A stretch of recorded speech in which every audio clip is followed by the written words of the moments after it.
Hello ladies! So, isi-share ko naman sa inyo kung paano ko nga ba nagawa tong ombre na to using literal na sponge. May yung panghugas talaga siya ng pinggan. Oo. So, first things first. English yun? First things first. So, maglalagay ka muna ng konting gel dyan. Tapos, ang ipat-pat mo lang siya using sponge. Then, hanggang sa makuha mo na yung gusto mong kulay. Tapos, i-cure mo lang siya. Tapos, maglagay ka, ang daming tapos, be.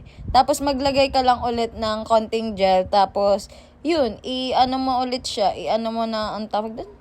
Ipat mo ulit siya nung sponge hanggang sa makuha mo na yung gusto mong kulay. Tapos natapos na yung video, be. Tapos yung, tapos na naman.